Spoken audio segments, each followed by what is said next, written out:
परमेश्वर के नाम की महिमा हो। आप सभी को जय मसीह की। मेरा प्रियो, आज के इस दिन में इस वीडियो के द्वारा आप लोगों को मिलने में मैं बहुत खुश हूँ। हाँ मेरा प्रियो, पिछले 8 महीने परमेश्वर हमें संभाला और ये 9वें महीने को देखने दिया है। मेरा प्रियो, आज एक प्रॉमिस वचन को हम पढ़ेंगे।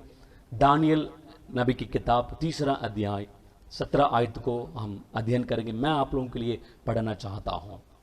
हमारा परमेश्वर जिसकी हम उपासना करते हैं, वह हमको उस धधकते हुए भट्टे की आग से बचाने की शक्ति रखता है।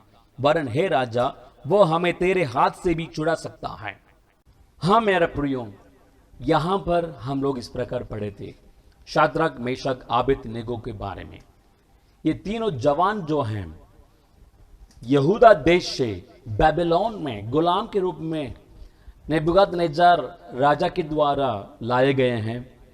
और जब बेबीलोन देश में गुलाम के रूप में थे, तब नेबुकदनेस्सर राजा ने क्या किया, एक योजना बनाया और उन्होंने एक बहुत बड़ा एक मूर्ति बनाया और पूरा देश में ये खबर को ऐलान किया कि इस मूर्ति के अलावा दूसरे किसी भी देवी देवताओं को, कोई भी ईश्वर को कोई मानने वाला होगा तो उनको हम क्या करेंगे कि धधकते हुए आग में हम डाल देंगे।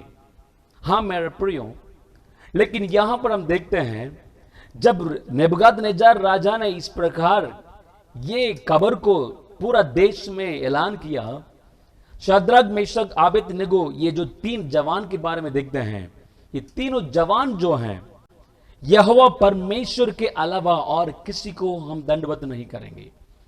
यहोवा परमेश्वर के अलावा, जीवित परमेश्वर के अलावा और किसी भी मूर्ति को हम दंडवत नहीं करेंगे करके तीनों समय जैसे पहले उन लोग प्रार्थना आराधना करते थे, वैसे उन लोग बराबर करते थे।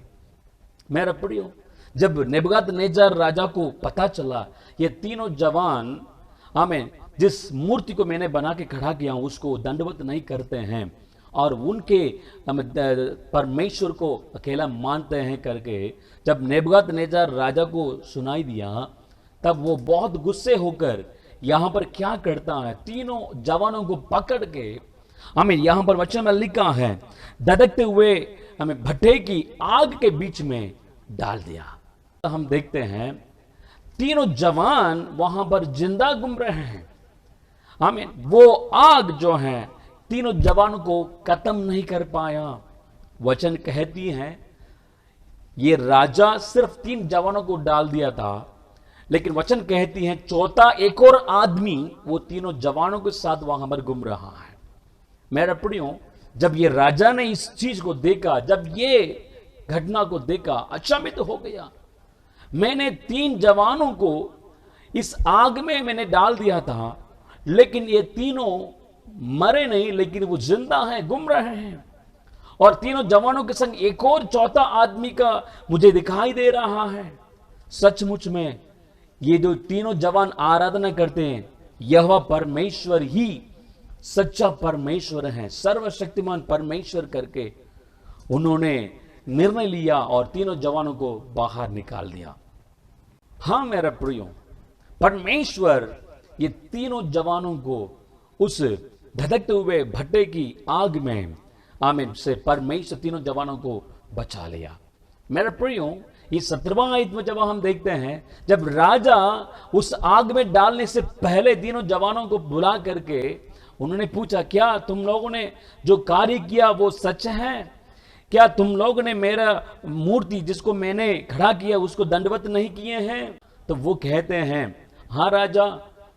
तो राजा कहता है यदि तुम लोग इस प्रकार करेंगे, मैं तुम लोगों को क्या करूंगा, धधकते हुए भट्टे की आग में तुम लोगों को डाल दूंगा। लेकिन ये शाद्रक, मेशक, आबेदनेगो तीनों जवान क्या कहते हैं कि हमारा परमेश्वर जिसको हम आराधना करते हैं वो हमें बचाने के लिए, वो हमें छुड़ाने के लिए सामर्थी हैं। जिसको हम उपासना करते हैं वो परमेश्वर, यहोवा परमेश्वर, वो जीवित परमेश्वर है। वो हमें ये धधकते हुए भट्टे की आग से भी बचाने के लिए सामर्थी है करके तीनों जवान जवाब दे रहे हैं। मेरे प्रियो, ध्यान से सुनिएगा, ये 9वीं महीने में परमेश्वर हमें ये वायदा देना चाहता है। पिछले 8 महीने से शायद हम हमारे जीवन में बहुत सारे तकलीफों को सामना किए होंगे, बहुत सारे समस्याओं को, परेशानियों को बीच में से गुजर गए होंगे, लेकिन मैं आपको बताना चाहता हूं, ये 9वीं महीने में परमेश्वर हमें उस सारी समस्याओं से, उस सारे परेशानियों से हमें बचाने के लिए, छुड़ाने के लिए सामर्थ्य है। जिस परमेश्वर शद्रक, मेशक, आबेदनगो तीनों जवानों को हमें उस आग से बचाया, वो परमेश्वर आज भी जीवित है। आपको इस नया महीने में, ये 9वीं महीने में भी हमें बचाने के लिए, हमें छुड़ाने के लिए, हर एक समस्याओं से, हर एक बीमारी की बातों से, हर एक विरोध की बातों से हमें बचाने के लिए सामर्थ्य और विश्वास योग्य परमेश्वर है। मेरा प्रियो, यहाँ पर इस अध्याय की आखिरी आयत में जब हम देखते हैं नेबूकदनेस्सर राजा क्या कहता है, पूरा देश में अभी दोबारा हमें एक बात को ऐलान कर रहा है। देखो कि ये तीनों जवान कि ईश्वर जिसको आराधना करते हैं, यहोवा परमेश्वर ही परमेश्वर है, इनके अलावा कोई ईश्वर दुनिया में है ही नहीं करके नेबूकदनेस्सर राजा पूरा देश में खबर पहुंचा रहा है। हाँ मेरा प्रियो, इस 9वीं महीने में परमेश्वर आपको बचाने के लिए सामर्थ्य है। हर एक हमें दुर्घटनाओं से, हर एक बीमारी की बातों से, हर एक विरोध की बातों से, हर एक समस्या परेशानियों से हमें छुड़ाने के लिए वो सामर्थ्य और विश्वास योग्य परमेश्वर है। शायद पिछले दिनों में जो भी घटनाओं को आप लोग सामना किए हैं, उन बातों को लेकर बार बार चिंता करते होंगे, लेकिन मैं आपको ये बोलकर उत्साहित करना चाहता हूं मेरे प्रियो, ये 9वीं महीने आपको छुड़ाने वाला परमेश्वर प्रभु यीशु मसीह जीवित है और वो आपके साथ है, इसलिए आप चिंता मत करिएगा। प्रभु यीशु मसीह के ऊपर हमारे सारे बोझ को हमें हम उतार कर रख दें कि प्रभु यीशु मसीह हर एक बातों से हमें छुड़ाने के लिए, बचाने के लिए सामर्थ्य है। आइए इस समय आंखें बंद करके प्रार्थना करेंगे।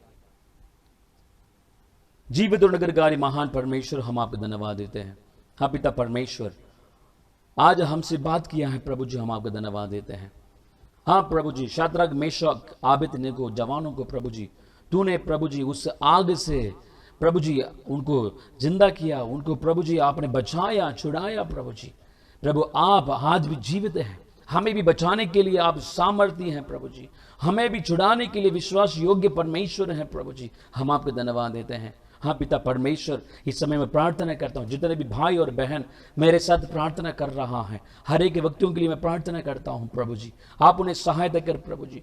शायद पिछले दिनों में, पिछले महीने में बहुत सारे समस्याओं को सामना किए होंगे प्रभु जी, मैं प्रार्थना करता हूँ ये 9वीं महीने में प्रभु जी, प्रभु प्रिय भाई और बहन को प्रभु आप हर एक समस्याओं से छुड़ा ले प्रभु जी, हर एक परेशानियों से, हर एक विरोध की बातों से प्रभु जी आप उन्हें बचा ले प्रभु जी। हाँ प्रभु जी, मैं धन्यवाद देता हूँ आपके वचन के लिए। प्रभु आप हमें हमारे जीवन में प्रभु जी मदद करने के लिए प्रभु आप सामर्थ्य हैं, आप सामर्थ्य परमेश्वर हैं प्रभु जी, मैं आपको धन्यवाद देता हूँ। धन्यवाद देता हूँ प्रभु जी, आपने हमारे प्रार्थना सुन लिया। प्रभु इस समय यदि कोई बीमार है उनको छू ले और चंगा करिए प्रभु जी, ये 9वीं महीने में प्रभु जी एक अच्छे शांतिपूर्वक जीवन बिताने पाए। प्रभु यीशु मसीह के नाम से प्रार्थना करता हूँ, आमीन आमीन। हाँ मेरा प्रियो, प्रभु सबको आशीष दें। जैसे आज हमने वचन को अध्ययन किया है, वैसे ही प्रभु यीशु मसीह हमें बचाने के लिए सामर्थ्य है। लगातार हमारे साथ जुड़े रहिएगा। प्रभु अब सबको आशीष दें। जय मसीह की। मेरे प्रियो, यदि आपके जीवन में आज का वचन आशीषित हुआ है, कृपया नीचे दिए हुए कमेंट्स बॉक्स में आपके कमेंट्स जरूर लिखिएगा और आपके दोस्तों को भी शेयर कीजिए ताकि वह भी आपके द्वारा आशीष पा सके। यदि अभी तक हमारे चैनल को सब्सक्राइब नहीं किए हैं तो कृपया करके सब्सक्राइब करिएगा और बगल में दिया हुआ बेल आइकॉन को भी प्रेस करिएगा ताकि हमारे हर एक वीडियोस को भी आप लोग आसान से पा सकें। और आपके जीवन में कोई प्रार्थना निवेदन है, कृपया करके हमारे व्हाट्सएप नंबर या हमारे कांटेक्ट नंबर में जरूर शेयर करिएगा ताकि हम आपके लिए प्रार्थना करने में बहुत मदद मिलेगा। प्रभु अब सबको आशीष दें।